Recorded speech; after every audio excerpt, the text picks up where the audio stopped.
Agora vamos estudar mais um recurso que é o extraordinário, o qual tem natureza constitucional. O recurso extraordinário tem a finalidade não de rediscutir questões de fato ou então avaliar provas novamente. Tem o objetivo de uniformizar a jurisprudência constitucional, verificar se de fato algum acórdão, por exemplo, uma decisão, contrariou algum artigo da Constituição. Veremos nessa aula as hipóteses de cabimento do recurso extraordinário, questões importantes como os requisitos de admissibilidade, dando ênfase à pertinência temática e à repercussão geral. É um recurso extremamente importante. Então, vamos iniciar o estudo do recurso extraordinário. Ele está previsto no artigo 102, inciso 3 da Constituição Federal e artigos 1029 até o 1035 do Código de Processo Civil. Após o artigo 1035, existem algumas questões procedimentais ainda, tanto sobre o recurso especial quanto sobre o recurso extraordinário. O recurso especial, desde já, serve para verificar a compatibilidade com a lei federal, enquanto o extraordinário tem o objetivo de verificar a compatibilidade se houve alguma violação a algum dispositivo da Constituição Federal. Vale destacar que não cabe ao legislador infraconstitucional e nem mesmo aos tribunais reduzir o escopo constitucional do recurso extraordinário, porque eventual redução do escopo do recurso extraordinário ia acabar levando a uma conduta inconstitucional. Se a Constituição traz um rol para o qual o recurso extraordinário é aplicável, não caberia nem ao legislador infraconstitucional e nem ao tribunal reduzir esse escopo, muitas vezes trazendo uma série de outros requisitos que, na verdade, a Constituição não trouxe. E aí, ele vai servir para quê? Para trazer uniformidade à jurisprudência, à interpretação da Constituição Federal. Não é impossível que o que pode acontecer, por exemplo, é que uma decisão judicial, venha a violar a Constituição Federal. Simone, a sentença violou a Constituição Federal, então cabe recurso extraordinário? Não, porque contra a sentença cabe apelação. Para caber o recurso extraordinário, além do fato dele ser interposto de forma tempestiva, ou seja, no prazo de 15 dias da intimação decorrida, isso de acordo com o artigo 1003, parágrafo 5º do Código de Processo Civil. Além de ser tempestivo, o recurso extraordinário só vai ser interposto após todas as instâncias serem esgotadas, ou seja, se houver outro recurso a ser interposto, será este que será interposto, não o recurso extraordinário. O recurso extraordinário será aplicado quando não houver mais recurso nas instâncias ordinárias, não houver nenhum outro recurso cabível. Então, nesse caso, vamos partir para o recurso extraordinário. E qual é a matéria do recurso extraordinário? Questões de direito. O recurso extraordinário não vai ser destinado a você discutir eventual justiça ou injustiça da decisão, mas a constitucionalidade, se aquela decisão está de acordo com a Constituição Federal. É esse o cerne do recurso extraordinário. Ali você nunca vai poder requerer, por exemplo, um reexame de provas. Você já ouviu falar da famosa súmula 7 do Superior Tribunal de Justiça? É nesse sentido praticamente. Só que a súmula 7, né, como o próprio nome já diz, é para o STJ. E no mesmo sentido, o STF não vai verificar, não vai julgar recurso extraordinário para mero reexame de provas. Ele, quando for interposto, precisa obedecer o prazo de 15 dias. Então, nesse ponto, é essencial que o advogado esteja atento a não perder o prazo da intimação da decisão que irá ser recorrida. Perceba aqui, para onde será interposto? Ele vai ser interposto perante o presidente do tribunal recorrido ou vice-presidente. Uma sugestão: antes de interpor o seu recurso extraordinário, verifique o regimento interno do tribunal. A decisão recorrida é do TJSP. Maravilha! Você deve buscar o regimento interno do Tribunal de Justiça de São Paulo para verificar qual exatamente quem vai receber o recurso extraordinário, se a presidência ou a vice-presidência. Isso pode variar.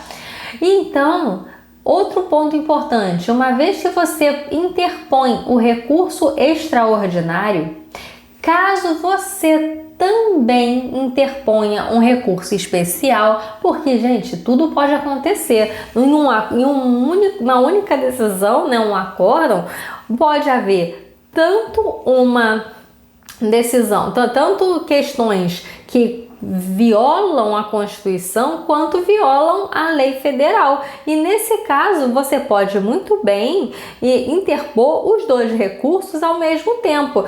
Claro, em petições separadas. Você fará o seu recurso extraordinário, o seu recurso especial, no qual você vai questionar aquela decisão que você entende que viola a lei federal.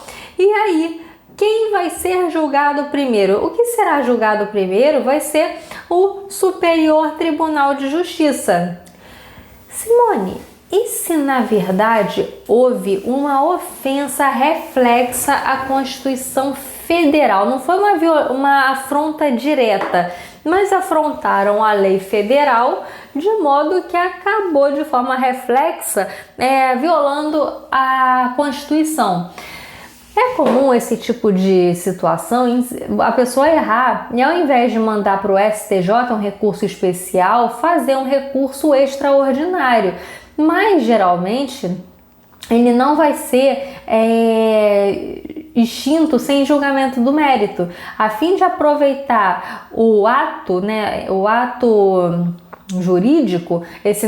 O que vai acontecer? O STF vai remeter esse recurso para o STJ, ou seja, o ato processual, ato jurídico. É a hora, gente, 2h16 da manhã, é a hora que eu consigo gravar esses vídeos.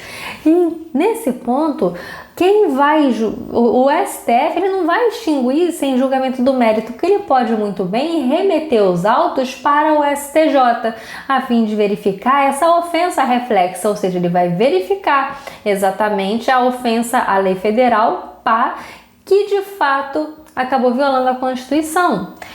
E nesse caso, se houver, por outro lado, se não foi uma questão de erro, enviou um recurso extraordinário para o STF, se houve violação à Constituição Federal ensejando o recurso extraordinário e junto houve uma violação à lei federal que propõe, que demanda um recurso especial perante o STJ, o tribunal que julgou, o tribunal ACO, vai receber os dois recursos e vai ser encaminhado primeiro para fins de julgamento, primeiro o recurso especial perante o STJ.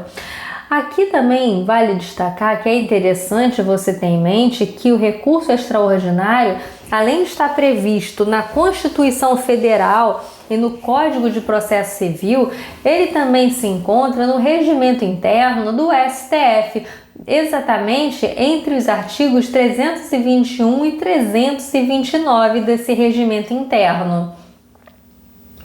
Agora, quando cabe, as hipóteses de cabimento encontram-se previstas no artigo 102, inciso 3 da Constituição Federal. Como eu comentei com vocês, não é possível, não é adequado, é inconstitucional se houver uma lei restringindo as hipóteses de cabimento do recurso extraordinário. Assim como também seria inconstitucional o tribunal começar a criar requisitos de admissibilidade extras ou reduzir o escopo do recurso extraordinário de forma que contraria o artigo 102, inciso 3 da Constituição Federal. Então agora vou ler contigo e vou explicar esse artigo 102, inciso 3. Então, cabe ao STF julgar, mediante recurso extraordinário, as causas decididas em única ou última instância quando a decisão recorrida a contrariar dispositivo desta Constituição. Pessoal, então vamos lá. É muito fácil a gente visualizar essa situação com base em um acórdão, né? Por quê? Porque quando há o acórdão, a gente vai, a gente apela, tem um acórdão, aí você tem duas opções no final das contas, ou STF ou STJ, caso você continue insatisfeito com a sua decisão, no sentido dela, vamos falar do recurso extraordinário especificadamente, no sentido dela contrariar a Constituição Federal, e aí você vai interpor o seu recurso extraordinário. Só que, olha só, decididas em única ou última instância. Em única instância, por exemplo, a representação de inconstitucionalidade ou ADI estadual, ação direta de inconstitucionalidade estadual. Quando julgada pelo Tribunal de Justiça, pode demandar, caso continue em satisfação, tenha sido julgado improcedente e ainda assim o legitimado está convicto de que aquilo ali viola a Constituição, perceba, houve a sentença do juiz de primeiro grau. O que vai caber? Apelação? Não. Nesse caso vai caber um recurso extraordinário para o STF, ou seja, a sentença de representação de inconstitucionalidade do Tribunal de Justiça Local não vai ensejar a apelação, vai ensejar um recurso extraordinário direto para o STF. Por isso que esse artigo 102, inciso 3, menciona causas decididas em única ou última instância quando a decisão recorrida. Então vamos lá. Contrariar dispositivo desta Constituição. É essencial no recurso extraordinário você apresentar numericamente o artigo e o inciso da Constituição que foi violado naquela decisão. Você não vai dizer que esse acórdão violou a Constituição Federal e ponto. Violou a Constituição Federal, ok. Qual artigo? Qual inciso? E nisso você percebe que não basta mencionar uma violação genérica à Constituição Federal, é essencial demonstrar numericamente que houve uma violação à Constituição Federal e isso a gente faz apontando exatamente o dispositivo que foi contrariado. Vamos lá. B. Declarar a inconstitucionalidade de tratado ou lei federal.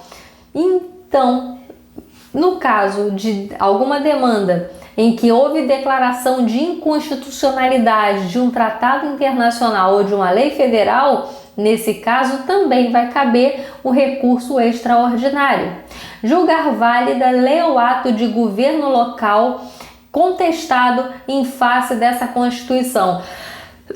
Olha aí um bom exemplo da representação de inconstitucionalidade, que julgou válida, não julgou procedente a representação de inconstitucionalidade em face da Constituição. Nesse caso, não vai caber apelação, vai caber o recurso extraordinário para o STF diretamente.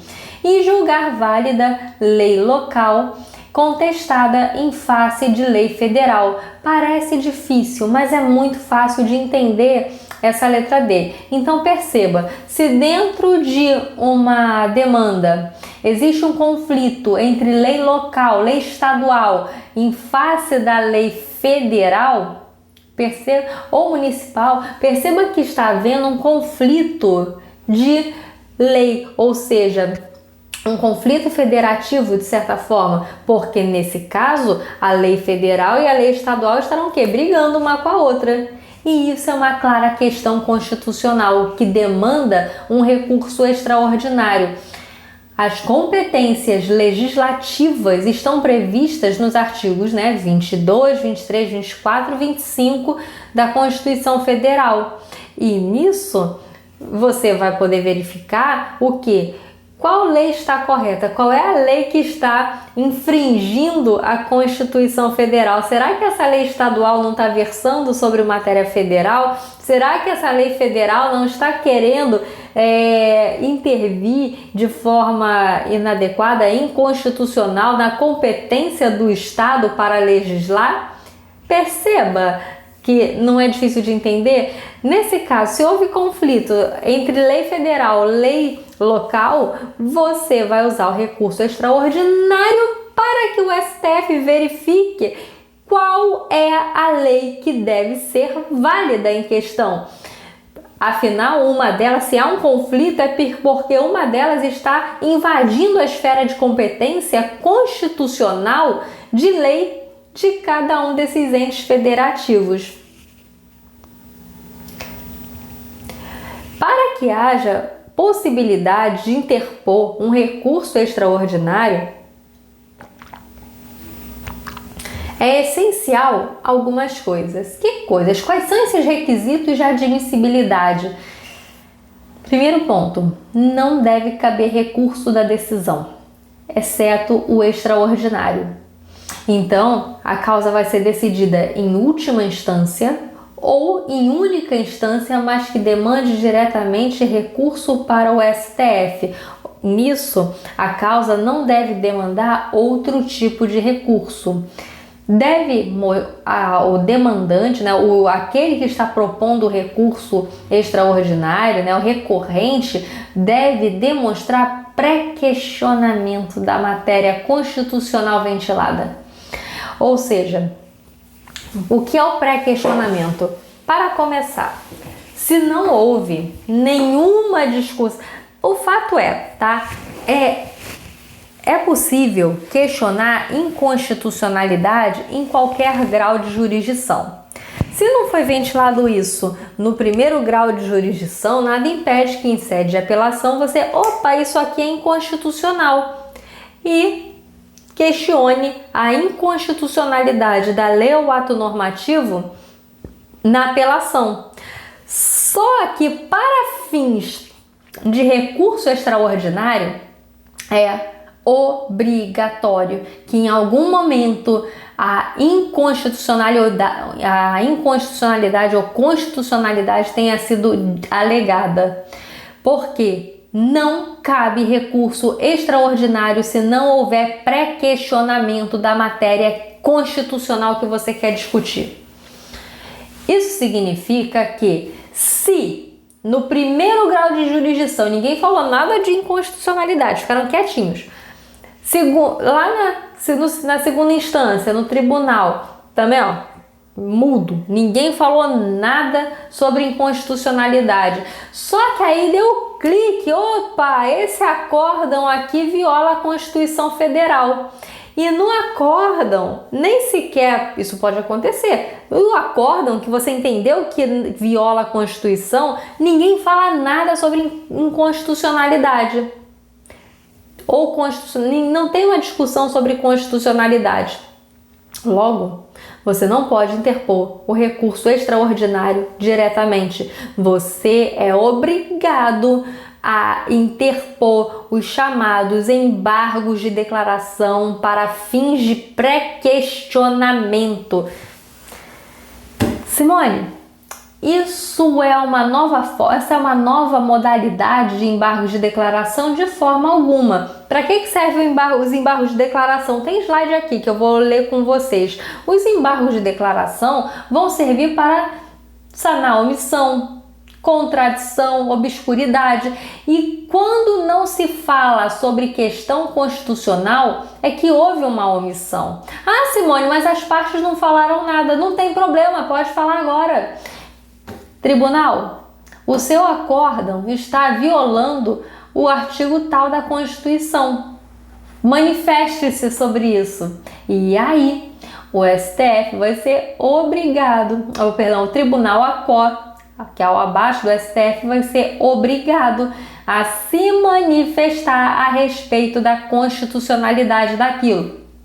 E nesse caso, uma vez que ele se manifesta, aí você pode entrar com recurso extraordinário. Simone, negaram seguimento aos meus embargos de declaração, indeferiram.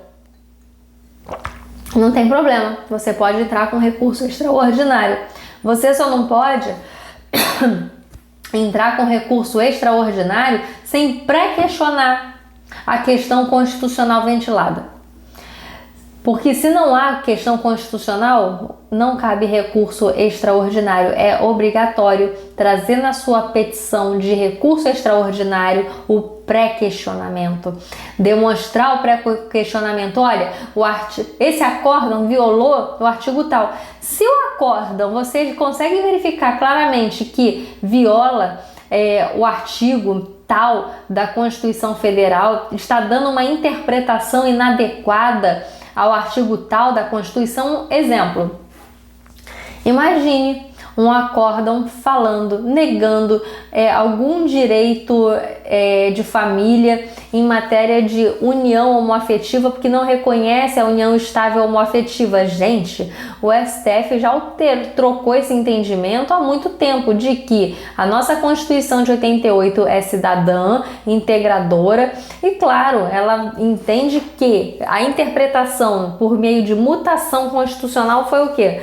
Foi entender que a união estável não é apenas a heteroafetiva, mas também a homoafetiva. Logo, um acordo, uma decisão que entende que você não tem direito porque não reconhecemos união homoafetiva, pronto. A questão constitucional já foi mencionada no acórdão, dispensando os embargos de declaração para fins de pré-questionamento. E aí, você já pode entrar com recurso extraordinário. Outro ponto, essa questão, ela não necessariamente precisa ter sido questionada de imediato no tribunal imediatamente anterior. Como assim? Se foi questionado em primeira instância, tudo bem. Não precisa ter sido questionado em segunda instância. Claro, o ideal é que você questione em todas as instâncias, tá, meu bem? E então, você não deve apenas questionar se o assunto é inconstitucionalidade, ainda que você não mencione em primeira instância, você deve mencionar na segunda. Entretanto, não dê. Se você já percebe eventual inconstitucionalidade, já menciona, tanto na primeira instância, na segunda, e isso vai facilitar muito a sua vida em matéria de recurso extraordinário. O que diz aqui a súmula 281 do STF? É inadmissível recurso extraordinário quando couber na justiça de origem recurso ordinário da decisão. Se é o caso de recurso ordinário, claro, não vai caber recurso extraordinário. Como eu comentei, o recurso extraordinário só vai caber quando esgotados todos os recursos das instâncias ordinárias. Agora, gente, eu vou só pegar um pouco d'água, vou dar uma pausa aqui no vídeo. E com isso, os embargos de declaração de pré-questionamento vão forçar o tribunal de origem a se manifestar a respeito da questão constitucional. Agora, ainda o que é muito importante que você tenha ciência? O tribunal, Opa, já esqueci no meu microfonezinho. Gente, eu acho que esse curso aqui é o mais espontâneo que você está vendo na sua vida. E então, nesse caso, o pré-questionamento, ele vai te ajudar a fazer com que o tribunal seja forçado a falar sobre a questão constitucional. Você deve ter um cuidado. A inconstitucionalidade não deve ser, ou a constitucionalidade, enfim, o que você quer dizer que está afrontando a Constituição Federal. Nesse caso, você deve falar sobre ela, tá? Em sua petição. Pode acontecer que o juiz, o desembargador, ignore todos os seus argumentos referentes à inconstitucionalidade. Ainda que nenhum tribunal se manifeste sobre a inconstitucionalidade daquilo que você está apontando, ou seja, ninguém falou nada sobre o assunto, você, advogado, não deve cometer esse deslize. Nesse caso, os embargos de declaração não servem para falar sobre um argumento novo da parte. Ou seja, os embargos de declaração para fins de pré-questionamento podem forçar o tribunal a falar sobre algo que até então nenhum juiz ou tribunal falou, que é a inconstitucionalidade de determinada decisão. Mas a parte, em algum momento, seja na primeira instância ou na segunda, deve mencionar a questão constitucional, porque esses embargos declaratórios não vão poder falar sobre uma matéria nova que em momento algum foi mencionada dentro daquele processo. E, enfim, e com tudo isso, a partir do momento em que você entra com os embargos de declaração para fins de pré-questionamento, aí sim, esses embargos vão fazer com que ele se pronuncie sanando o que? A omissão. Porque os embargos declaratórios ou de declaração servem justamente, dentre várias hipóteses de cabimento, a sanar uma omissão do tribunal ou do juiz. Agora, um outro requisito extremamente importante, não só sobre o pré-questionamento, é a repercussão geral, que foi uma novidade trazida pela Emenda Constitucional número 45 de 2004, que trouxe praticamente uma reforma ao Poder Judiciário, e vamos verificar a repercussão geral aqui, tanto na Constituição Federal quanto no artigo 1035 do Código de Processo Civil. Quanto à Constituição Federal, ela é mencionada aqui no artigo 102, parágrafo 3º da Constituição, que menciona: no recurso extraordinário, o recorrente deverá demonstrar a repercussão geral. Pessoal, repercussão geral é algo que vai além dos interesses subjetivos das partes. Ou seja, aqueles interesses subjetivos entre partes não vai garantir que o recurso extraordinário seja o que? Conhecido e julgado. É essencial demonstrar repercussão geral, ou seja, isso aqui vai muito além dos interesses das partes, ou seja, várias pessoas podem ser atingidas por meio dessa decisão. E isso aconteceu no caso da união estável homoafetiva, que dentro de um recurso extraordinário foi reconhecida. E vamos combinar que o reconhecimento da união estável homoafetiva para fins de herança vai ter um interesse muito além daquelas partes litigantes. Vai muito além dessas partes litigantes. Várias pessoas homossexuais vivem em união estável homoafetiva e devem ter os seus direitos resguardados. E nesse recurso especial foi reconhecida, com muita exatidão, a repercussão geral. Então, voltando à leitura do artigo 102, parágrafo 3º da Constituição. No recurso extraordinário, o recorrente deverá demonstrar a repercussão geral das questões constitucionais discutidas nos termos da lei, a fim de que o tribunal examine a admissão do recurso, somente podendo recusá-lo na manifestação de 2/3 de seus membros. Pessoal, quem é que analisa a repercussão geral? O tribunal ACO, que recebe o recurso extraordinário, ou o STF? STF. Só o STF pode reconhecer se há repercussão geral ou não. Nunca o Tribunal ACOR vai negar seguimento ao recurso extraordinário por falta de repercussão geral. Pode vir a não admitir por ser intempestivo, por não ter havido pré-questionamento, mas nunca repercussão geral, que é algo exclusivo do STF.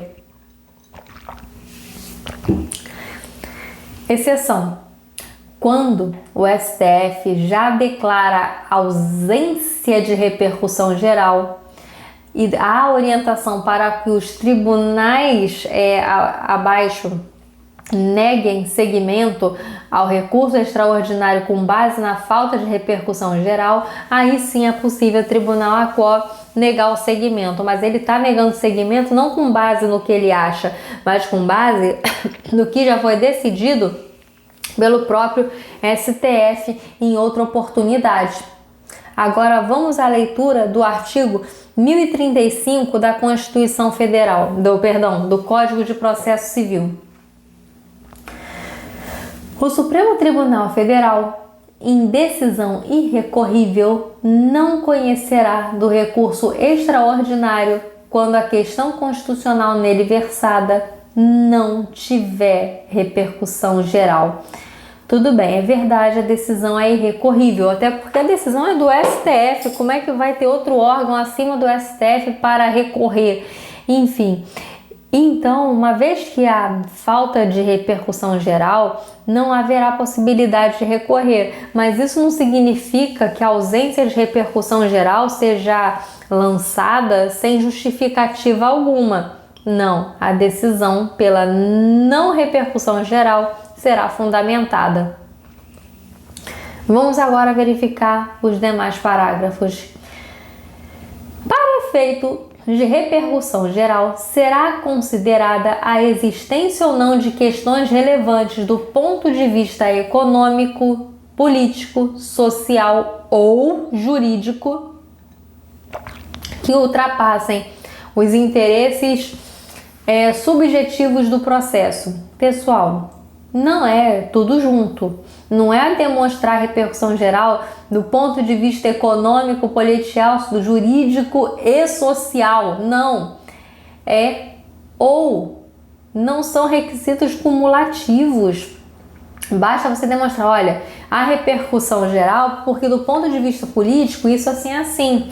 Do ponto de vista social, isso assim é assado. Só tem repercussão geral por questões jurídicas? Ok. Você está conseguindo demonstrar a repercussão geral.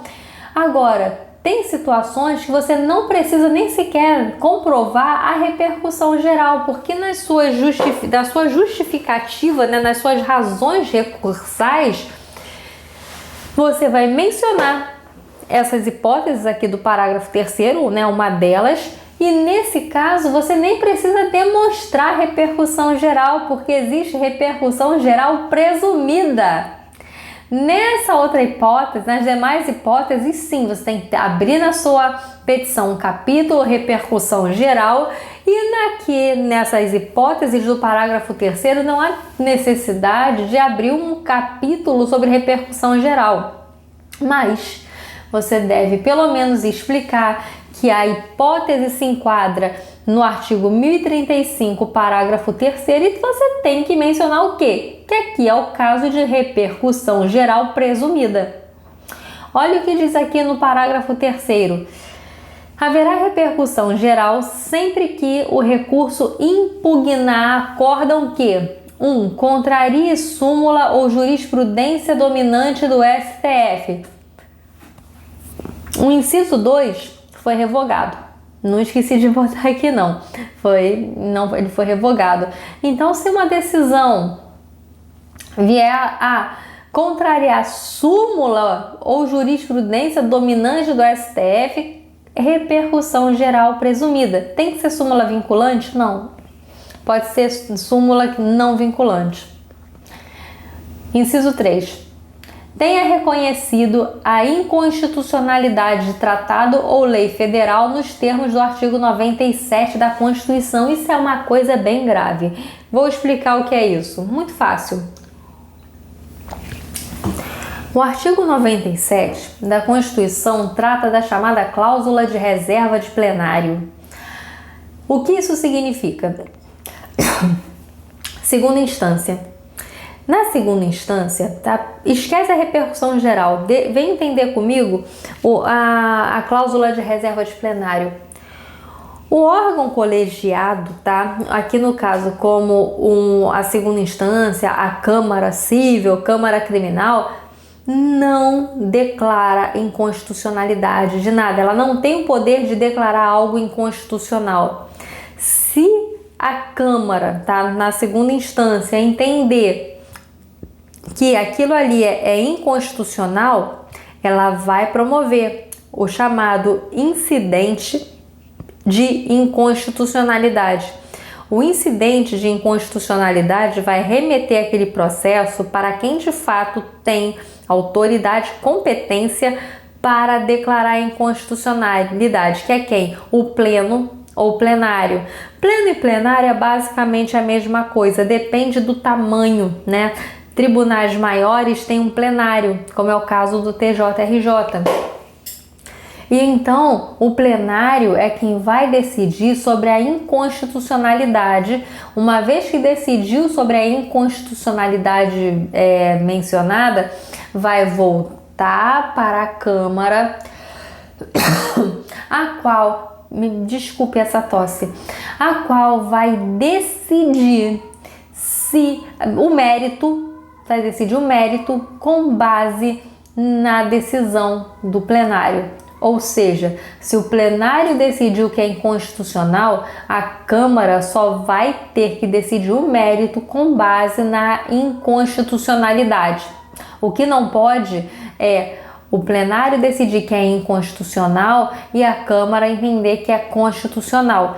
Em palavras mais simples, na segunda instância, quando existe o controle difuso de constitucionalidade, ou seja, discussão de inconstitucionalidade num caso concreto que chegou até a segunda instância por meio de apelação, vai haver a cisão funcional da competência. Vai caber ao plenário ou pleno decidir sobre a inconstitucionalidade e a Câmara sobre o mérito. A Câmara não pode falar sobre inconstitucionalidade. Opa, isso aqui é inconstitucional. Essa lei federal é inconstitucional, esse tratado é inconstitucional e pronto, encerrou o processo. Não pode isso acontecer. Tem que submeter ao plenário. Então, isso é a cláusula de reserva de plenário prevista no artigo 97 da Constituição Federal. Daí que, nesse caso, se houver desrespeito à cláusula de reserva de plenário, nem é necessário demonstrar repercussão geral de nada, porque vai ser considerado como repercussão geral presumida.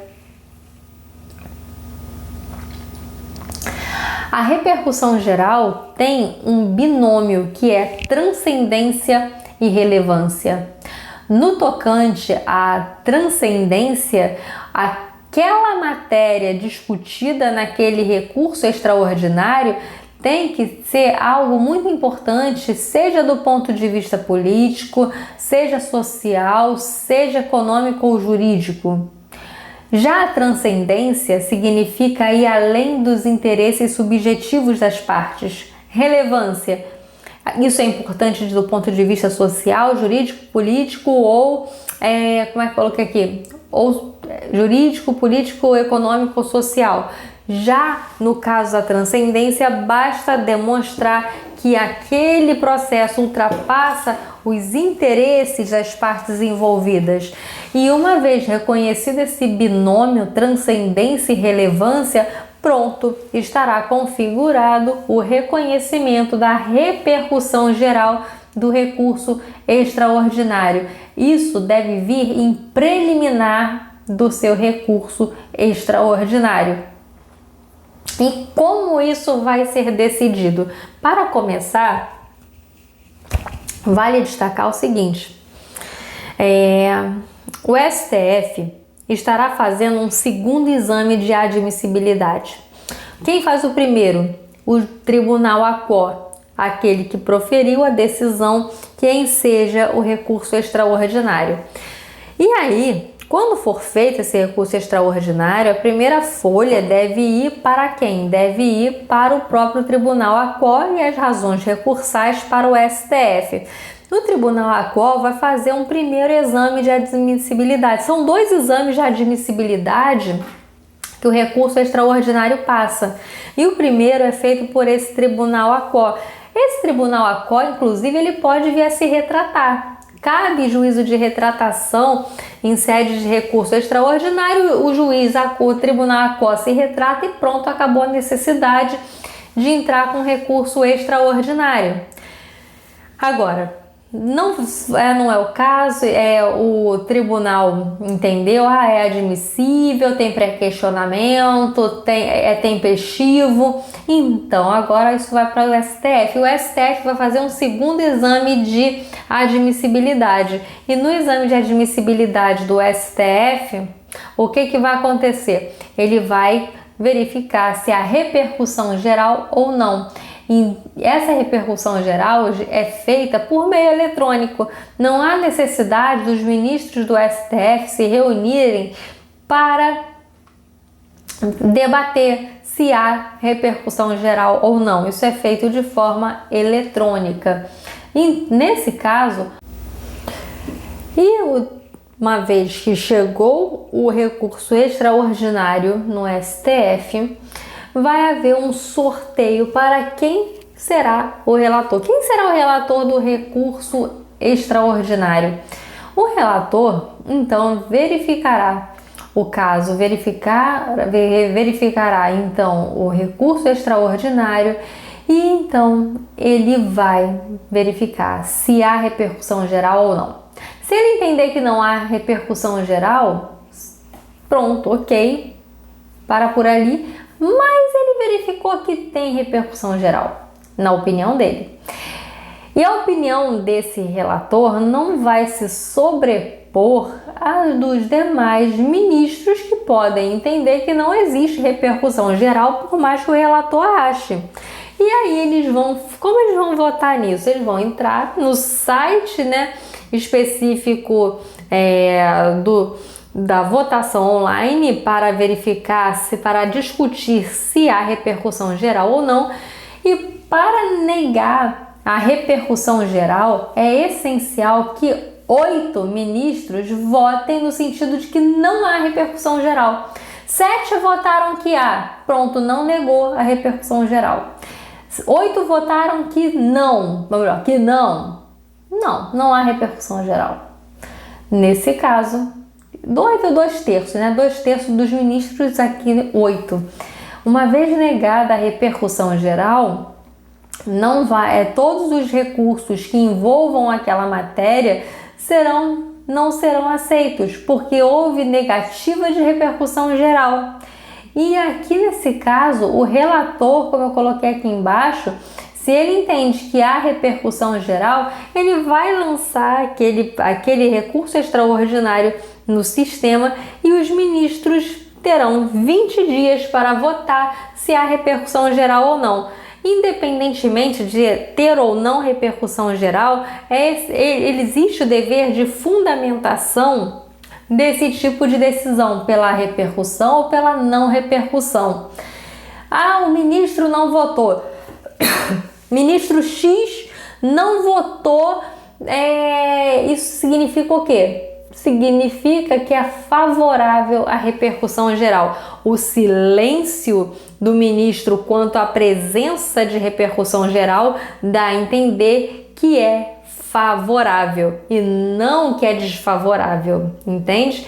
Ou seja, ministro ficou quieto, isso significa que tacitamente ele votou sim à repercussão geral.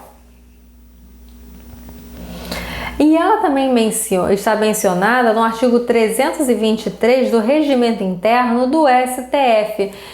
Um detalhe, se você tiver curiosidade de ver o site do plenário virtual, eu coloquei para vocês aqui o plenário virtual, o site. Basta você clicar e você vai ver exatamente onde os ministros votam, se há repercussão geral ou não.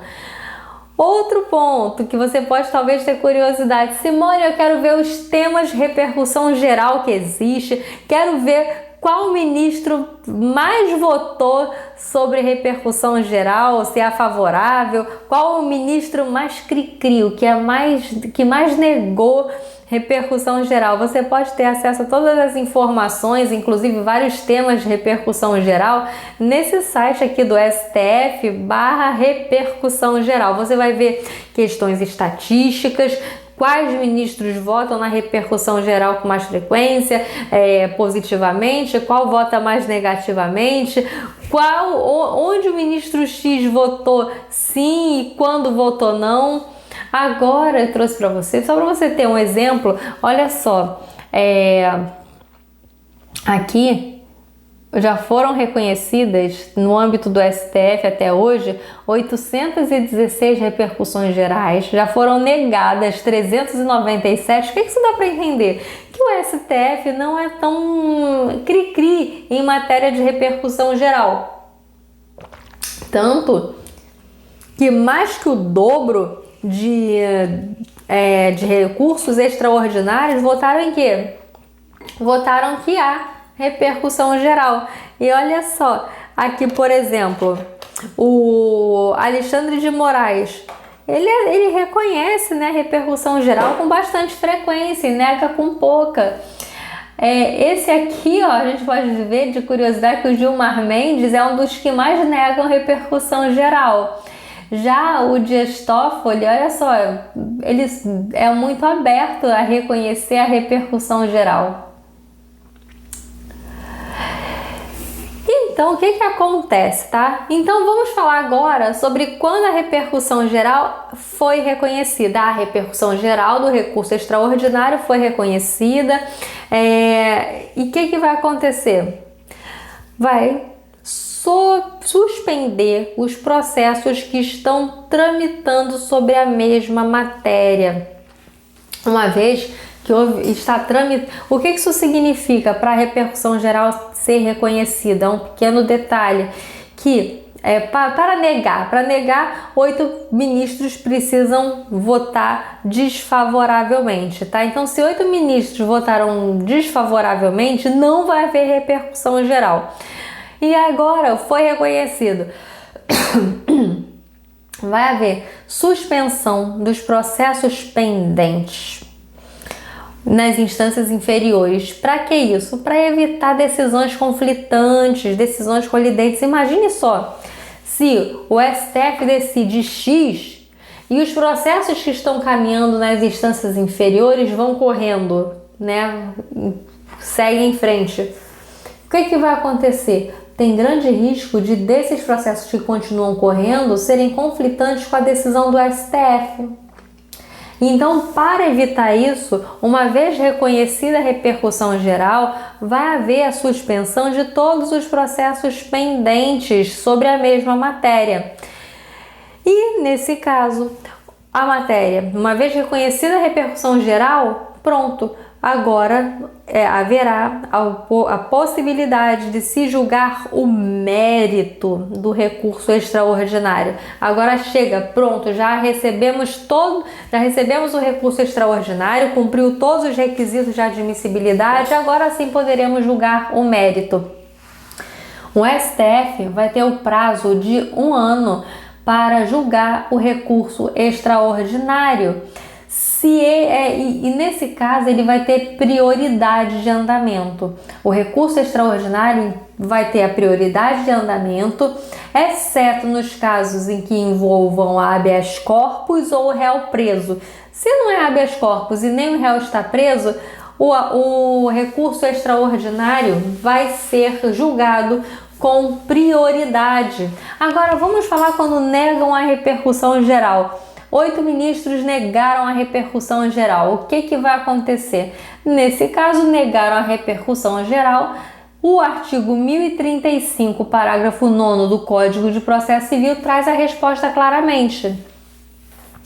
O recurso que tiver a repercussão geral reconhecida deve ser julgado em 1 ano e terá preferência sobre os demais feitos, né? Os que envolvam réu preso e os pedidos de habeas corpus. Isso aqui, gente, me perdoe a inversão, tem a ver ainda com a repercussão geral quando reconhecida. Quando não é reconhecida, o que vai acontecer simplesmente é que, negada a repercussão geral, os demais recursos extraordinários que estavam na instância inferior voltarão a caminhar. O processo voltará a caminhar, só que sem a possibilidade do recurso extraordinário. Eventual recurso extraordinário proposto no tribunal ACO vai ser negado seguimento, pois o recurso extraordinário referente a um tema bem semelhante àquele, ou praticamente o mesmo,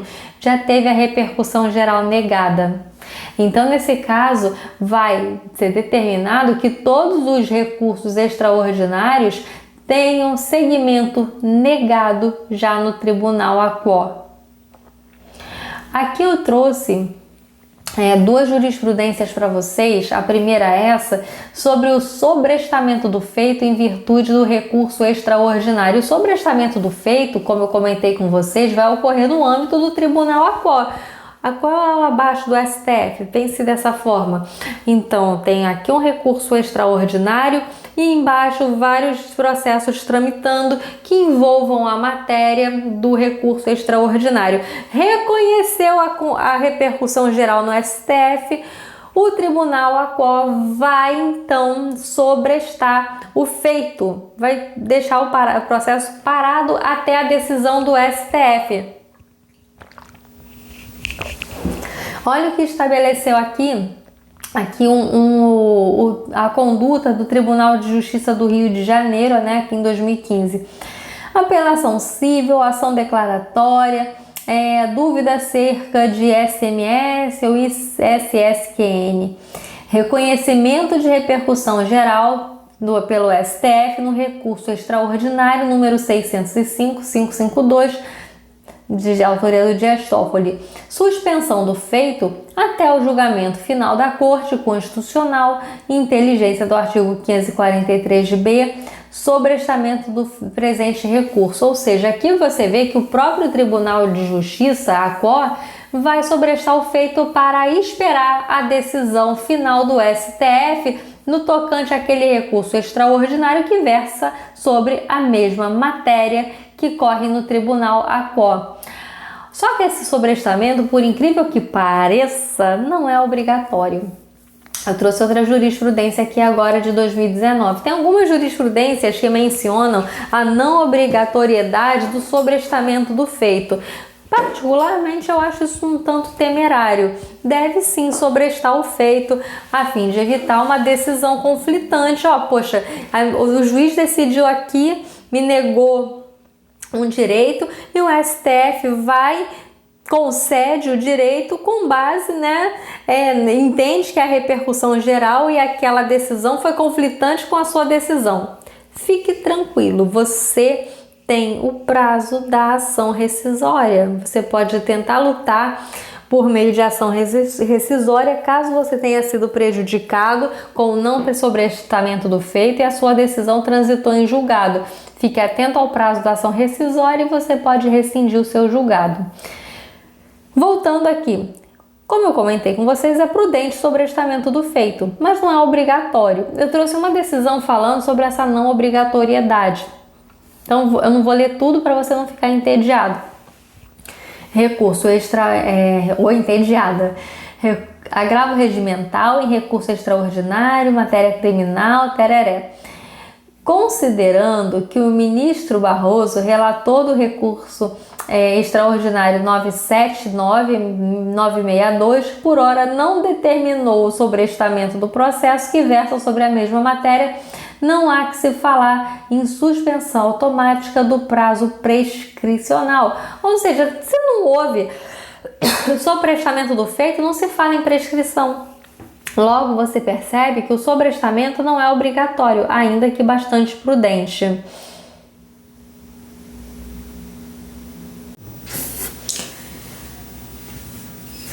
agora vamos falar sobre os efeitos do recurso extraordinário. O recurso extraordinário vai ter efeito obstativo enquanto o recurso, não for julgado, a decisão impugnada não vai transitar em julgado. Enquanto o recurso extraordinário não for julgado, vai haver um sobrestamento. Nada vai ser julgado. Como assim? Ou seja, o recurso extraordinário está no âmbito do STF e simplesmente não foi julgado. Tudo aquilo que está correndo nos tribunais inferiores, isso tudo vai ser sobrestado. Daí o efeito obstativo do recurso extraordinário. Tô vendo aqui que na parte escrita que eu vou deixar para vocês, eu vou corrigir aqui esse erro aqui. Recurso especial não, é recurso extraordinário. Nesse ponto, é importante destacar que, em regra, o recurso extraordinário tem efeito devolutivo, ou seja, ele vai devolver a matéria para o Tribunal Superior. Então, esse Tribunal Superior vai verificar as questões, principalmente, essencialmente, a questão de direito, porque ele não vai falar sobre justiça ou sobre mencionar questões relacionadas a questões de fato, prova, mas as questões de direito. Essa decisão proferida em recurso extraordinário, ela vai ter que ser seguida pelos tribunais inferiores. Simone, é uma decisão vinculante? Não é vinculante. Agora, se numa decisão de recurso extraordinário com repercussão geral, que isso é muito importante, é essencial que os tribunais eles sigam isso, até porque se for, por exemplo, uma decisão em que simplesmente negou a repercussão geral, o Tribunal Superior, o Tribunal ACO, uma vez que interponham em relação a ele um recurso extraordinário, ele vai poder negar seguimento porque o próprio STF já negou a repercussão geral ali. Agora, o recurso extraordinário praticamente é o quê? É uma declaração de inconstitucionalidade inter partes. Existe uma possibilidade de dar um efeito erga omnes ao recurso extraordinário. Como assim?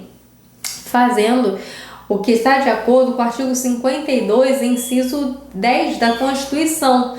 Vamos lá. Compete privativamente ao Senado Federal suspender a execução no todo ou em parte de lei declarada inconstitucional por decisão definitiva do STF.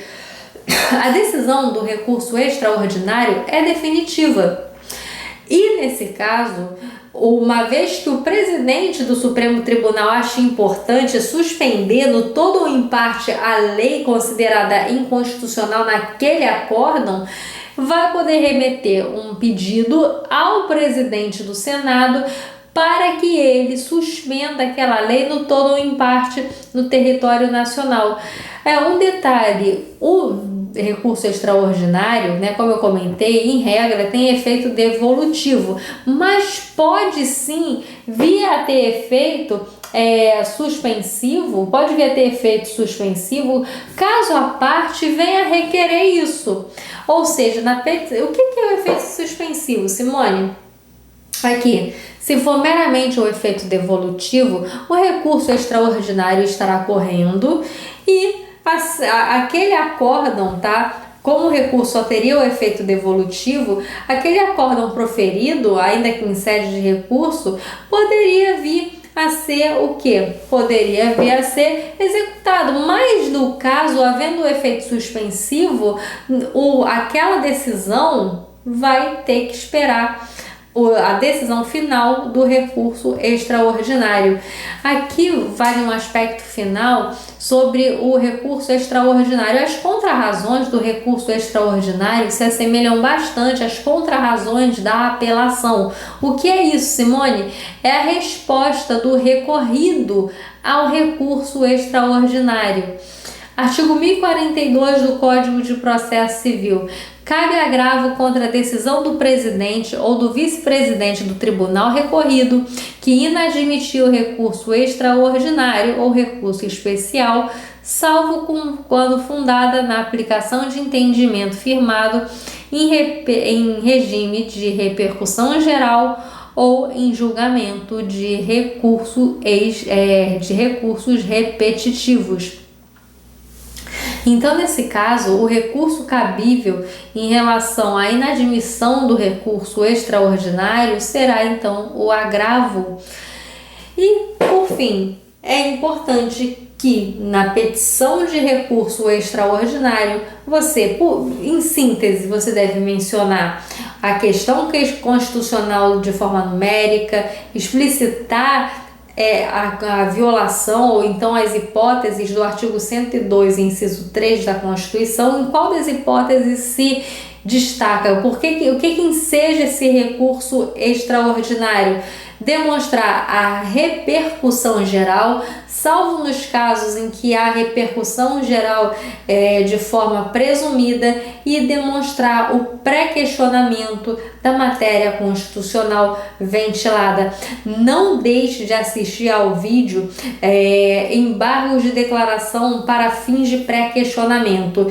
Eu preferi fazer esse vídeo dos embargos de declaração para fins de pré-questionamento em um outro vídeo, para que ele não ficasse aqui, apesar de ele ter tudo a ver aqui com recurso extraordinário, para que não fique um vídeo muito longo. E caso você tenha dúvida sobre embargos de declaração para fins de pré-questionamento, você já clique diretamente nessa aula.